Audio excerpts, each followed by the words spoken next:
So guys, I've been in Gainesville for a few days now, away from home, away from the convenience of just plugging in at home every single day.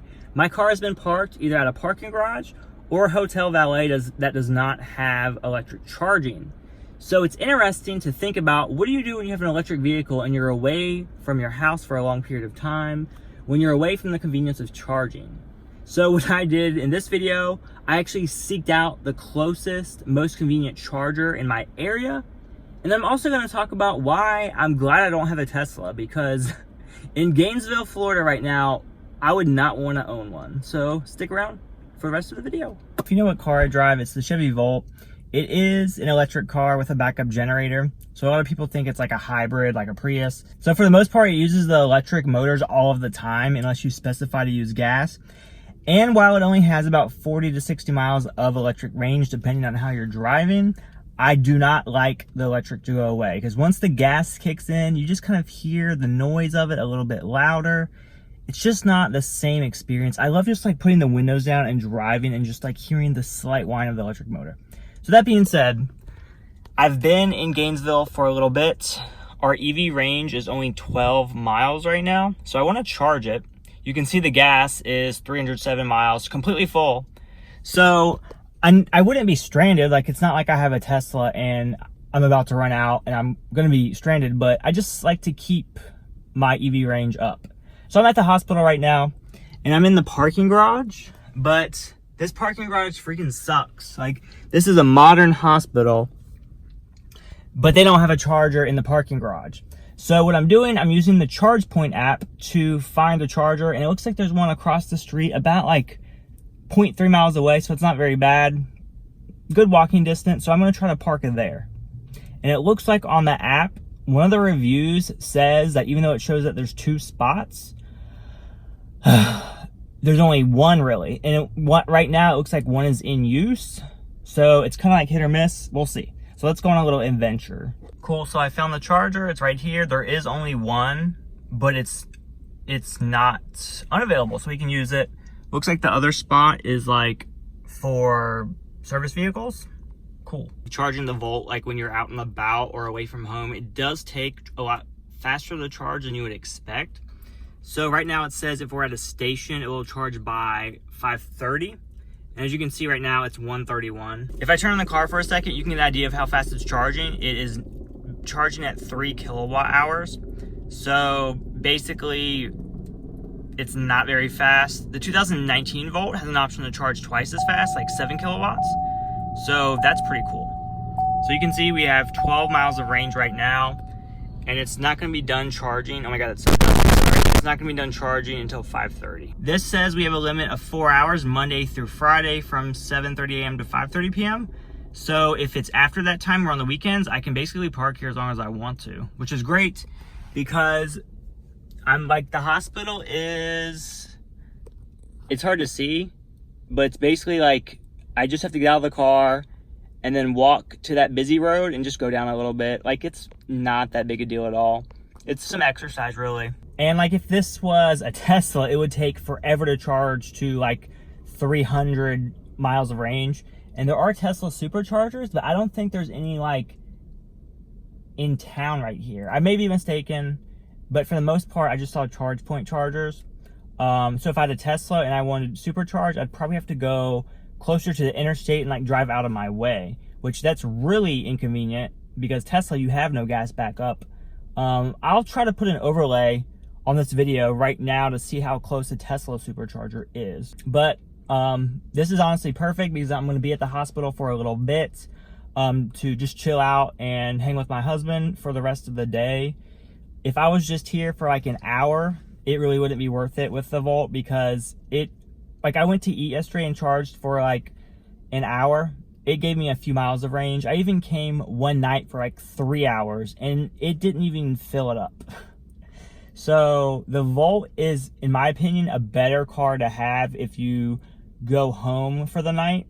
If you're out and about and commute a lot and you're always away from home, a full electric vehicle like the Tesla may be good, or maybe just look into like a Prius type vehicle where it's just a hybrid.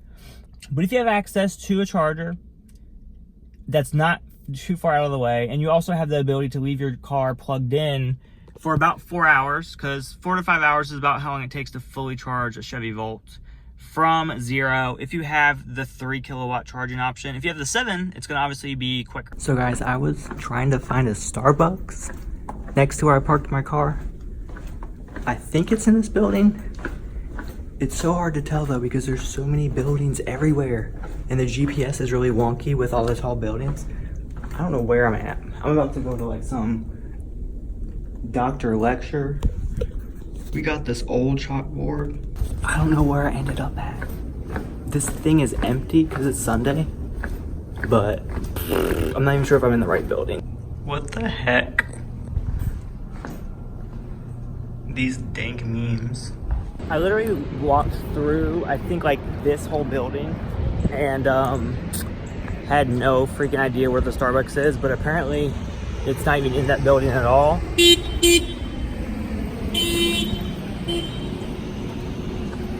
What the heck? I thought someone was honking at me for vlog and I can do what I want. Okay, I'm gonna vlog like this as I'm walking down the street because I literally cannot vlog in public without feeling like I'm being judged. At least this looks like I'm just FaceTiming and not looking stupid.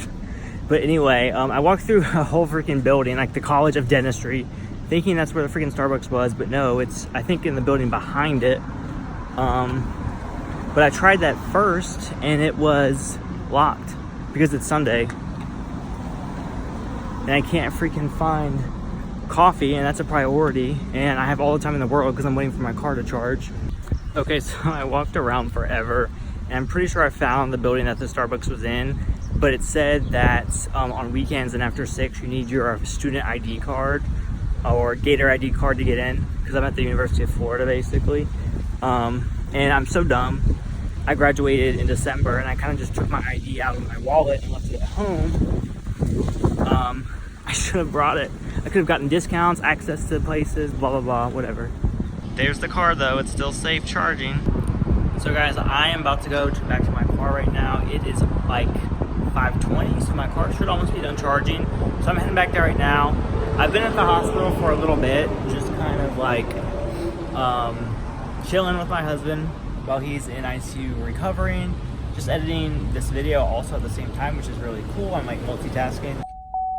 Success. It's fully charged. We have 53 miles of range and we're good. And it's actually before 5:30. And guys, I was saying that I'm kind of out of luck when I'm charging on like a non-charge point charger because I can't check the charge point app for the status. But I forgot Chevrolet has their own app where I can check the charging status, like the fuel range, the tire pressure, the oil, engine life that's left, the odometer, everything like that. So it's pretty cool. And you can also remote start it. So I could have technically remote started the car while it was charging to cool it down. And since it's plugged in, it would have been using any battery. It just would have been pulling the power from the outlet, which I feel so stupid because it's hot in here. And I could have remote started it on my walk here. It would have been cooled down and then it would have been great for talking like this. Also, I'm talking about this after I edited the video. I checked everything as far as like Tesla and like the Tesla superchargers. I'm actually very glad I don't have a Tesla right now because the closest supercharger is Ocala, which is, it was like 40 minutes away, like 35 miles, about that. And then also the only like destination charger in Gainesville is at one hotel. So destination charging means it charges way slower. And there is apparently a supercharger in the works for Gainesville, but right now there isn't at all, like a single supercharger. So guys, a little bit interesting thing. This is Jeremy from the future by a few hours. I went and got dinner. I drove about 5 miles. The EV rating went from 51 to 52, even though I drove about 5 miles. That's because I was so efficient with my driving. It was just stop and go traffic. So the regenerative braking was working really good. Currently right now my MPGE is 115, which is great. Basically what happens, the way it figures out the EV range, it takes probably your last few trips and averages it together.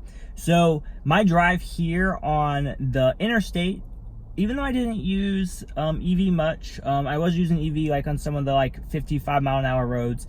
That brought my range down a lot. But when you're in stop and go traffic, like really slow, you use a lot less energy. So I very well could shoot this EV range like up to around 60, 70 miles if I'm in Gainesville for a while at this hospital, because I'm never going to be going on interstate. I'm just going to be driving like in the parking garage, driving to the hotel, driving to get stuff to eat, and that's all super efficient. Like, that's what electric cars are made for. And then, like I said before, with the Chevy Volt, it's got that gas backup for long distance travel, for high speed travel, when electric just isn't very efficient at high speeds. And I live in Florida, so the speed limit is 70. So you know people are going 80, 85 miles an hour. Not saying I do that, but just saying, if you go that fast with electric, you could eat up this range so quick, like 30, 40 miles.